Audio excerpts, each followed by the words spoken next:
नमस्कार माझ्या मैत्रिणींनो, स्वागत आहे तुमचं माझ्या चॅनलमध्ये. तर मैत्रिणींनो, मी आज तुम्हाला चपाती मेकर विषयी थोडक्यामध्ये सांगत आहे. तर हे मी घेतलेलं आहे चपाती मेकर.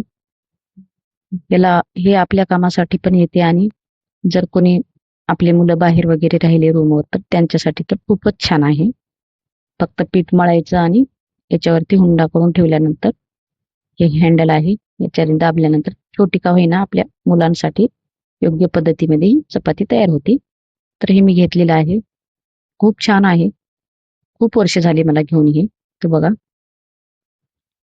मी याचा नेहमी वापर करत असते. तर तुम्हाला याचा व्हिडिओ टाकावा म्हणून टाकत आहे. तर आता मी तुम्हाला याच्यावरती चपाती करून दाखवते. आता मी ही पिठाचा गोळा घेतलेला आहे आणि याच्यावरती ठेवून थोडंसं हलक्या हाताने दाबून घ्यायचं असते. जास्त दाबल्यानंतर चपाती फाटून जाते. त्याच्यामुळे एकदम हलक्या हाताने असं दाबून घ्यायचं. 2-3 वेळेस हलक्या हलक्या हाताने दाबून घ्यायचं. चपाती आपोआप मोठी होते.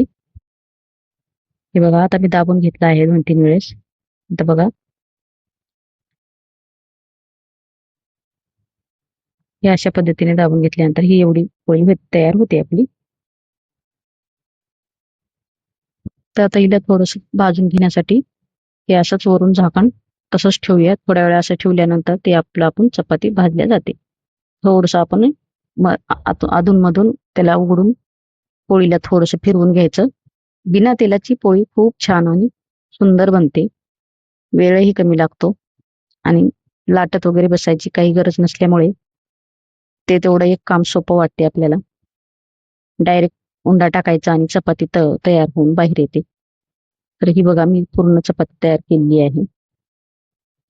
जर उंडा टाकून कोणाला जमत नसेल पोळी करायला तर छोट्या छोट्या पोळ्या लाटून सुद्धा आपण याच्यावर भाजून तुम्ही घेऊ शकता, जर जमत नसेल तर.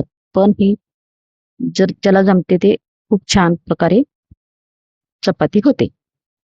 तर तुम्ही बघू शकता, हे आपल्या मुलांसाठी वगैरे खूप छान आहे. बाहेर असतील तर बाहेरचं मेसचं वगैरे खाण्यापेक्षा हे घरच्या घरी आपण थोडंसं तयार करून खाऊ शकता. मला वाटते बऱ्याच महिलांची मुलं बाहेर असतात आणि मेसला खात असतात. मेसचं खाऊन वगैरे त्यांची तब्येत वगैरे खराब होत असेल तर आपण हा पर्याय एक निवडू शकता. थोडंसं राशन घेऊन जायचं आणि गव्हाचं पीठ नेलं ना, चपाती भाजी तर योग्य पद्धतीने आपल्या घरच्या घरी तयार होत असते. हे बघा, किती छान अशी चपाती भाजून तयार झालेली आहे. तर एकदम छान प्रकारे भाजलेली आहे आणि दुसरा प्रकार हा आहे. हा मी दाखवत आहे तुम्हाला. आता मी ही पोळी साधी तयार केलेली आहे पोळपाटावर आणि ज्याला जमत नसेल तर ही पद्धत वापरायची. मी साधी पोळी अशी लाटून घेतलेली आहे आणि त्याच्यावरती टाकलेली आहे. तर तुम्ही सुद्धा असं करू शकता. ज्याला चपाती लाटता येते ते असं करू शकता. जर लाटता येत नसेल तर गोळा ठेवून पिठाचा तुम्ही चपाती तयार करू शकता. दोन्हीही पद्धती एकदम छान प्रकारे आहेत आणि सोप्या आहेत एकदम. असं केल्यानंतर पूर्ण चपाती आपली भाजून बाहेर येते. वरून थोडंसं असा हलक्या हाताने दाब द्यायचा, नंतर चपाती फुगल्या जाते छानपैकी, व्यवस्थित भाजल्या जाते. कारण वरून आणि खालून दोन्ही साईडनी भाजत असते चपाती याच्यामध्ये. म्हणून थोडंसं हलक्या हाताने दाबल्यानंतर ते एकदम छान प्रकारे असं होऊन जाते. बघा, खालच्या साईडने किती छान भाजलेली बघा चपाती. आता आता आपण वरच्या साईडने पण भाजून घेऊया उलटून टाकून. बघा, आता मी दोन्ही साईडने तुम्हाला पोळी भाजून दाखवते. ही बघा. तर तुम्हाला माझी ही चपाती कशी वाटली?